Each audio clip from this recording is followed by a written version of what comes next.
ಮೂಡಾ ಹಗರಣಕ್ಕೆ ಸಂಬಂಧಪಟ್ಟಂತೆ ಹೈಕೋರ್ಟ್ ಹಾಗೂ ಜನಪ್ರತಿನಿಧಿಗಳ ಕೋರ್ಟ್ ಕೊಟ್ಟಂತಹ ತೀರ್ಪಿನ ಬೆನ್ನಲ್ಲೇ ಲೋಕಾಯುಕ್ತದಲ್ಲಿ ಎಫ್ಐಆರ್ ಯಾವ ಕ್ಷಣಕ್ಕೆ ದಾಖಲಾಗುತ್ತೆ ಅನ್ನೋ ಪ್ರಶ್ನೆ ಬಹುತೇಕರದ್ದು. ಸಿಎಂ ವಿರುದ್ಧ ಇವತ್ತೇ ಎಫ್ಐಆರ್ ದಾಖಲಾಗುತ್ತಾ? ಹಾಗಾದ್ರೆ ಮೊದಲ ಬಾರಿಗೆ ಸಿದ್ದರಾಮಯ್ಯ ಮತ್ತು ಕುಟುಂಬಕ್ಕೆ ಎಫ್ಐಆರ್ನ ಆತಂಕ, ಅದು ಕೂಡ ಭ್ರಷ್ಟಾಚಾರ ಆರೋಪಕ್ಕೆ ಸಂಬಂಧಪಟ್ಟಂತೆ, ಅಕ್ರಮದ ಆರೋಪಕ್ಕೆ ಸಂಬಂಧಪಟ್ಟಂತೆ ಎದುರಾಗಿರೋದು. ಮೂಡಾ ಕೇಸ್ನಲ್ಲಿ ಸಿದ್ದರಾಮಯ್ಯ ಅವರನ್ನೇ A1 ಮಾಡುವಂತಹ ಸಾಧ್ಯತೆ ಇದೆ. ಸಿಎಂ ಪತ್ನಿ A2 ಆದ್ರೆ ಅವರ ಬಾಮೈದ ಅಂದ್ರೆ ಮಲ್ಲಿಕಾರ್ಜುನ್ ಅವರು ಯಾವ ರೀತಿ ಕುಂಕುಮ ಭಾಗ್ಯದ ಮೂಲಕ ಪಾರ್ವತಿ ಅವರಿಗೆ ಗಿಫ್ಟ್ ಡೀಡ್ ಅನ್ನು ಕೊಟ್ಟಿದ್ರಲ್ಲ, ಸೊ ಅವರನ್ನು ಕೂಡ A3 ಮಾಡುವಂತಹ ಸಾಧ್ಯತೆ ಇದೆ. ಸೊ ಸಿಎಂ ವಿರುದ್ಧ ಹಿಂದೆ ಎಫ್ಐಆರ್ ವಿಚಾರಕ್ಕೆ ಸಂಬಂಧಪಟ್ಟಂತೆ ಡೀಟೇಲ್ಸ್ ನೋಡ್ತಾ ಇದ್ದೀರಾ. ಮೈಸೂರು ಲೋಕಾಯುಕ್ತ ಅಂಗಳದಲ್ಲಿ ಸದ್ಯಕ್ಕೆ ಮೂಡಾ ಪ್ರಕರಣದ ಚೆಂಡು ತಲುಪಿದೆ. ಸಿಎಂ ಸಿದ್ದರಾಮಯ್ಯ ವಿರುದ್ಧ ಎಫ್ಐಆರ್ ಇವತ್ತೇ ದಾಖಲಾಗುತ್ತಾ? ಮೊದಲ ಬಾರಿಗೆ ಸಿದ್ದರಾಮಯ್ಯ ಮತ್ತು ಕುಟುಂಬಕ್ಕೆ ಎಫ್ಐಆರ್ನ ಆತಂಕ ಶುರುವಾಗ್ತಾ ಇದೆ. ಇಷ್ಟು ವರ್ಷದಲ್ಲಿ ಸಿಎಂ ಮೇಲೆ ಮೈಸೂರಿನಲ್ಲಿ ಇದ್ದಿದ್ದು ಒಂದೇ ಎಫ್ಐಆರ್.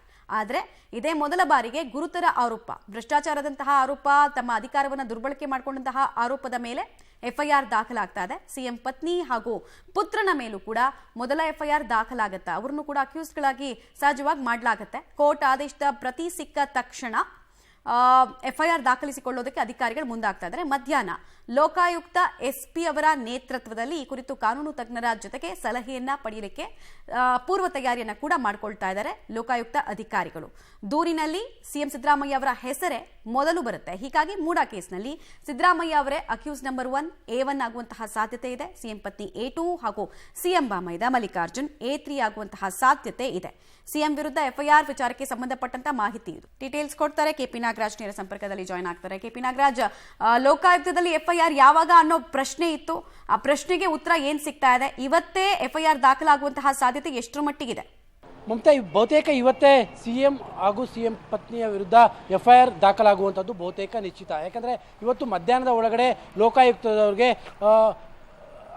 ಜನಪ್ರತಿನಿಧಿ ನ್ಯಾಯಾಲಯದಲ್ಲಿ ನಿನ್ನೆ ಆಗಿರುವಂತಹ ಕೋರ್ಟಿನ ಆದೇಶದ ಪ್ರತಿ ಲಭ್ಯವಾಗುತ್ತೆ.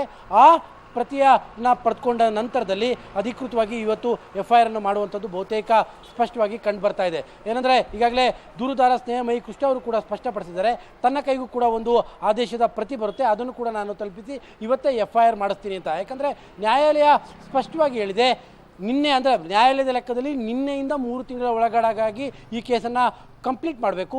ಈ ದೃಷ್ಟಿಯಿಂದ ಬಹುತೇಕ ಇವತ್ತೇ ಎಫ್ಐಆರ್ ಆಗುವಂಥದ್ರಲ್ಲಿ ಯಾವುದೇ ರೀತಿಯಾದಂಥ ಅನುಮಾನಗಳು ಕೂಡ ಉಳಿದಿಲ್ಲ. ಮತ್ತು ಇಂತಿಂಥ ಸೆಕ್ಷನ್ಗಳ ಅಡಿಯಲ್ಲೇ ತನಿಖೆ ಆಗಬೇಕು ಅನ್ನುವಂಥದ್ದು, ಜೊತೆಗೆ ಇಂತಿಂಥವರ ಮೇಲೆ ದೂರುದಾರರು ಕಂಪ್ಲೇಂಟನ್ನು ಕೊಟ್ಟಿದ್ದಾರೆ ಅನ್ನುವಂಥ ಮಾಹಿತಿಗಳನ್ನು ನೀಡಿರುವಂಥ ಹಿನ್ನೆಲೆಯಲ್ಲಿ ಅದರ ಆಧಾರದ ಮೇಲೇ ಇವತ್ತು ಬಹುತೇಕ ಇವತ್ತು ಸಂಜೆ ಒಳಗಡೆ ಎಫ್ಐಆರ್ ದಾಖಲಾಗುತ್ತೆ. ಮಮತಾ, ರೈಟ್, ಧನ್ಯವಾದ KP ನಾಗರಾಜ್ ತಮ್ಮೆಲ್ಲ ಮಾಹಿತಿಗಾಗಿ. ಈ ಮಧ್ಯೆ ಸ್ನೇಹಮಯಿ ಕೃಷ್ಣ ಅವರು ಪಬ್ಲಿಕ್ ಟಿವಿ ಜೊತೆಗೆ ಮಾತಾಡಿದ್ದಾರೆ. ಏನು ಹೇಳಿದ್ದಾರೆ ಅವರು, ಬನ್ನಿ ನೋಡೋಣ. ಸಿದ್ದರಾಮಯ್ಯ ಜೊತೆಗೆ ಅವರ ಪತ್ನಿ ಪಾರ್ವತಿ ಸಿದ್ದರಾಮಯ್ಯ ಜೊತೆಗೆ ಅವರ ಬಾಮೈದ, ಹೀಗೆ ಇವು 5 ಜನಗಳ ಮೇಲೆ ಇವತ್ತು ಮೈಸೂರಿನ ಲೋಕಾಯುಕ್ತ SP ಎಫ್ಐಆರ್ ಮಾಡುವಂಥದ್ದು ಬಹುತೇಕ ನಿಶ್ಚಿತವಾಗಿದೆ. ಈಗ ಇದ್ರ ಬಗ್ಗೆ ಮಾತನಾಡೋದಕ್ಕೆ ಸ್ವತಃ ದೂರುದಾರರಾಗಿರುವಂಥ ಸ್ನೇಹಮಯಿ ಕೃಷ್ಣ ಅವರಿಗೆ ನಮ್ಮ ಜೊತೆಲಿದ್ದಾರೆ. ಸರ್, ಇವತ್ತು ಎಫ್ಐಆರ್ ದಾಖಲಾಗ್ಬೋದಾ? ಹೌದು ಸರ್, ಇವತ್ತು ಎಫ್ಐಆರ್ ದಾಖಲು ಮಾಡೋಕ್ಕೆ ಪ್ರಯತ್ನ ಪಡ್ತಾಯಿದ್ವಿ. ಇವತ್ತೇನು ನಿನ್ನೆ ಮಾನ್ಯ ನ್ಯಾಯಾಲಯ ಆದೇಶ ಮಾಡಿದೆ, ಆದೇಶ ಪ್ರತಿನ ತೊಗೊಂಡು ನಾನು ದೂರಜನೆ ಕೊಟ್ಬಿಟ್ಟು ಎಫ್ಐಆರ್ ಮಾಡೋದಕ್ಕೆ ಇವತ್ತು ಮನವಿ ಮಾಡ್ಕೊಳ್ತೀನಿ. ಇವತ್ತು ಮಾಡಬೇಕಾಗತ್ತೆ ಅವರು, ಯಾಕೆಂದರೆ ನ್ಯಾಯಾಲಯ ಆದೇಶ ಮಾಡೋದನ್ನ ನಾನು ತಿರಸ್ಕಾರ ಮಾಡೋಕ್ಕೆ ಬರೋದಿಲ್ಲ. ಇವತ್ತು ಎಫ್ಐಆರ್ ಆಗುತ್ತೆ. ಅಲ್ಲಿಗೆ ನೀವು ಮತ್ತೊಂದು ದೂರ ಏನಾದ್ರು ಕೊಡಬೇಕಾ ಅಥವಾ ಮತ್ತು ಮನವಿ ಏನಾದ್ರು ಸ್ವಲ್ಪ ಬೇಕಾ ಅಥವಾ ಅವರೇ ಮಾಡ್ಕೊಬೋದು? ಸರ್, ಇಲ್ಲ ಸರ್, ನಾವು ಏನು ಮಾನ್ಯ ನ್ಯಾಯಾಲಯಕ್ಕೆ ಖಾಸಗಿ ದೂರ ಅರ್ಜಿ ಸಲ್ಲಿಸಿದ್ವಿ, ಆ ದೂರ ಅರ್ಜಿ ಪ್ರತಿ ಮೇಲೆ ಅವರು ಎಫ್ಐಆರ್ ಮಾಡಬೇಕು. ಅಲ್ಲ, ಈಗ ಮತ್ತೆ ನೀವು ಹೋಗಿ ಕೊಡಬೇಕಾ ಆರ್ಡ್ರನ್ನ? ಹೌದೌದು ಸರ್, ಇಲ್ಲ ನ್ಯಾಯಾಲಯದಿಂದ ಬರೋದು ತುಂಬ ತಡ ಆಗಿರೋದ್ರಿಂದ ಸೊ ಇವತ್ತು ನಾನೇ ನೇರವಾಗಿ ಹೋಗಿ ಎಫ್ಐಆರ್ ದಾಖಲು ಮಾಡೋಕ್ಕೆ ಇವತ್ತು ಮನವಿ ಮಾಡ್ಕೊಳ್ತೇನೆ. ನಿಮ್ಮ ಕೈಗೆ ಇನ್ನು ಆರ್ಡರ್ ಕಾಪಿ ಬಂದಿದೆ? ಸರ್, ಎಲ್ಲ ಅದು ಇವತ್ತು ಬರುತ್ತೆ. ಸೊ ಅದಕ್ಕಿಂತ ಮುಖ್ಯವಾಗಿ ಈಗ ಈ ಕೋರ್ಟಿಂದ ಏನು ಆದೇಶ ಇದೆ ಅದನ್ನು ಕೂಡ ಪರಿಗಣಿಸಬೇಕು ಅಂತೇಳಿ ಮಾನ್ಯ ನ್ಯಾಯಾಲಯದ ಆದೇಶ ಇದೆ. ಹಾಗಾಗಿ ಅದನ್ನೇ ಪರಿಗಣಿಸಿ ಎಫ್ಐಆರ್ ಮಾಡಿ ಅಂತೇಳಿ ನಾನು ಮನವಿ ಮಾಡ್ಕೊಳ್ತೇವೆ. ಅಂದರೆ ಇವತ್ತು ಮತ್ತೆ